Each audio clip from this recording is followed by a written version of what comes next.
ওই মধুর মুখ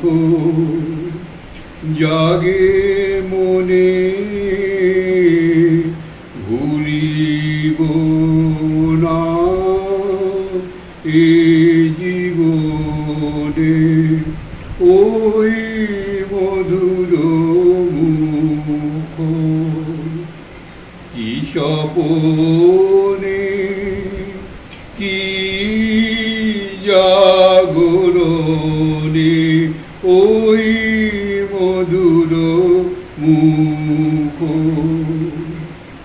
তুমি জানো বা না জানো, মনে সদা যেন মধুর বাঁশরি বাজে, মধুর বাঁশরি বাজে, হৃদয়ে সদা আছে বলে, হৃদয়ে সদা আছে বলে, আমি প্রকাশিতে পারিনি, শুধু চাই কাতর নয়নে, কাতর নয়নে, ওই মধুর মুখ জাগে মনে, ভুলিব না এ জীবনে। কি স্বপনে, কি জাগরণে, ওই মধুর মুখ। বেলুড়ের সাধু জীবন সোমেশ্বরানন্দের মূলধানে পড়ে। তো নরেন্দ্রপুরে অনেকটা অভিজ্ঞতা, অনেক কাজে লেগেছিল। স্কুল, হস্টেল, চিকিৎসা কেন্দ্রগুলি চালাতো ট্রাইবাল গ্রামবাসীরাই। তারাই জমি দিত, বিল্ডিং করে দিত। তাদের মধ্যে থেকেই শিক্ষক নির্বাচিত করে মিশন, নরেন্দ্রপুর মিশন ট্রেনিং দিয়ে পাঠাতো গ্রামে। গ্রামবাসীদের জন্য গ্রামিক কেন্দ্র গ্রামবাসীদের দ্বারা পরিচালিত, ফলে তারা নিজেদের কেন্দ্র বলেই মনে করত।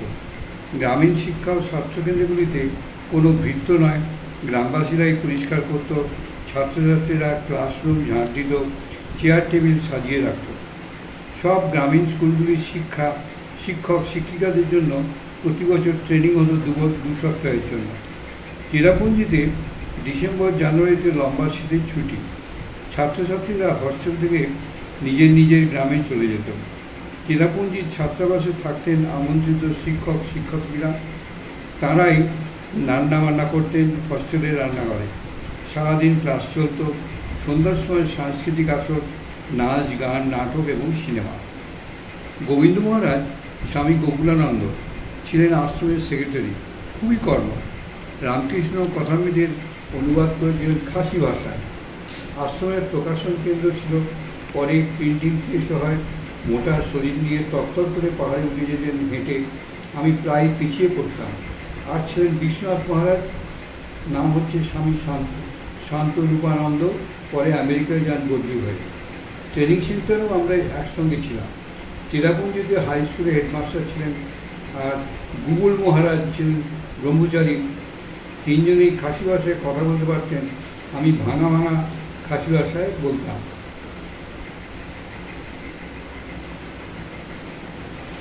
প্রতি 10 দিন অন্তর চেরাপুঞ্জিতে হাট বসত। চারপাশের গ্রামগুলি থেকে বহু মানুষ আসতেন কেনাবেচায়। আমাদের স্কুলগুলির শিক্ষক শিক্ষিকারাও আসতেন ওই বাজারে। চেরাপুঞ্জি থেকে 18-20 কিলোমিটার দূরে সেবার গ্রাম। রাস্তায় গাড়ি রেখে হেঁটে নামতে হতো। পাহাড়ি রাস্তা। শ্রীহট্টের তরণীকুমার পুরকায়স্থ যৌবনেই চলে এসেছিলেন এখানে। সারাটা জীবন ছিলেন আদিবাসীদের কল্যাণে। রামকৃষ্ণ সেবা কেন্দ্র গড়ে তুলেছিলেন। পরে কেন্দ্রটি রামকৃষ্ণ মিশনের আশ্রম হিসেবে স্বীকৃতি পায়। আমি যখন যাই তখন তরণীবাবু বৃদ্ধ, অতি অতি অতি অবিবাহিত। ওই শাখার অধ্যক্ষ হিসেবে তিনি দেখাশোনা করতেন। ছাত্রছাত্রীদের জন্য আলাদা হস্টেল, 2টি স্কুল, ভোকেশনাল ট্রেনিং ইত্যাদি। পাহাড়ের ঢালু জমিতে আশ্রম, ওখান থেকে বাংলাদেশে দেখা যায় বিশাল এলাকা। রাতে দেখা যায় দূরের ছাতক শহরে সিমেন্ট কারখানা। বিকেল 4টে বাজলে আশ্রমের সন্ধ্যা নামত। 3 দিকে পাহাড় বলে তাড়াতাড়ি অন্ধকার নেমে যেত। দেখুন, ওই তারিণীবাবু একজন গৃহী, উনি সন্ন্যাসী না, কিন্তু সারা জীবনটা এই সেবা কাজে কাটিয়ে দিলেন। দেখুন, বারান্দায় বসে দেখতাম দূরের বাংলাদেশ। তরণীবাবুর ইচ্ছে ছিল সাধু হওয়া। বেলুড়মঠের মহাপুরুষ মহারাজ তখন অধ্যক্ষ। তিনি তাকে উৎসাহিত করতেন পাহাড়ি আদিবাসীদের মধ্যে কাজ করতে। ফিরে আসেন তরণীবাবু, পায়ে হেঁটে পাহাড়ি গ্রাম শিবারে পৌঁছান। শিবার হচ্ছে একটা গ্রামের নাম। ছোটো একটা ঘরে থাকতেন আর খাসি ছেলেমেয়েদের পড়াতেন। পরে গ্রামবাসীরা তাকে জমি দিল, বাড়ি তৈরি করে দিল নিজেরাই। শুরু হলো প্রাথমিক স্কুল। হোমিওপ্যাথি শিখে চিকিৎসাও শুরু করলেন তারিণীবাবু।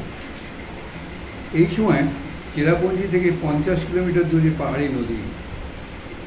নদীর তীরে শিলা গ্রামে স্কুল ও চিকিৎসা কেন্দ্র চালাচ্ছেন রামকৃষ্ণ মিশনের কেতকী মহারাজ। চিন্তা করুন, এই চেরাপুঞ্জি থেকে 50 কিলোমিটার দূরে, 50 কিলোমিটার মানে বাসে করে যেতে 2-2.5 ঘন্টা লেগে যায়। 50 কিলোমিটার দূরে পাহাড়ি নদী, সেই নদীর তীরে শিলা গ্রামে স্কুল চিকিৎসা কেন্দ্র চালাচ্ছেন রামকৃষ্ণ মিশনের কেতকী মহারাজ। পাহাড় দিয়ে নামতে হতো, 50 কিলোমিটার চেরাপুঞ্জি থেকে কোনো রাস্তা নেই, পাহাড়ে পাহাড়ে যেতে হতো। শিলা ছাড়া আরও 4-5টি গ্রামে ছোটো ছোটো স্কুল গড়ে তুলেছেন গ্রামবাসীদের সাহায্যে। মাঝে মাঝে শিলংয়ে যেতেন চাঁদা সংগ্রহের জন্য। কঠোর পরিশ্রম নিয়ে শরীর ভেঙে গিয়েছিল ওই কেতকী মহারাজের। তরণীবাবু তাকে বারবার বলতেন স্বাস্থ্যের যত্ন নিতে। পাকিস্তান তখন ছিল না, পূর্ববঙ্গ ছিল ভারতেরই অঙ্গ। শিলা সেবা চেরাপুঞ্জি ছিল আসামে। কেতকী মহারাজ পায়ে হেঁটেই যাতায়াত করতেন 50 কিলোমিটার। চিন্তা করুন আপনি। তরণীবাবুর উদ্বেগ দেখে তিনি হাসতেন, বলতেন শরীর একটা গেলে আর একটা হবে, জীবনে মৃত্যু তো থাকবেই, কিন্তু জীবনে একটা তাৎপর্য থাকা দরকার, উদ্দেশ্য থাকা দরকার। ওহ, দেখছেন কি আদর্শ!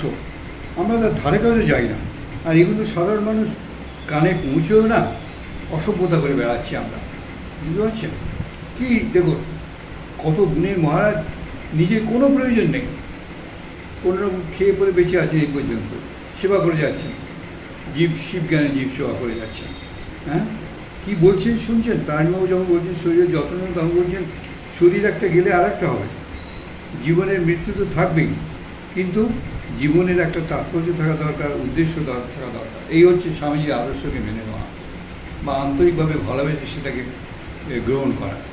এই হচ্ছে কেতকী মহারাজ। একটা বেলুড়মঠে বেশিরভাগ মহারাজ, বহু মহারাজের এই উদাহরণ আছে। হচ্ছে এই কেতকী মহারাজ হচ্ছে এই জগতে এদের নোবেল প্রাইজ দিতে গেলে এদের নোবেল প্রাইজ দেওয়া হয়েছে। দূর, সব বাজে লোককে নোবেল প্রাইজ, চরিত্রহীন লোকদের নোবেল প্রাইজ দেওয়া হয়েছে। এখন তো ভারতবর্ষের শান্তিনিকেতনের এক ভদ্রলোক চরিত্রহীন, পুরো চরিত্র, মিথ্যাবাদী, জোচ্চোর, জোচ্চোর সবই বলা যায়। সে নোবেল প্রাইজ পেয়ে বসে আছে। বুঝতে পারছি? এই হচ্ছে বর্তমানে পৃথিবীর অবস্থা। এই জন্যই ধ্বংসের দিকে এগোচ্ছে।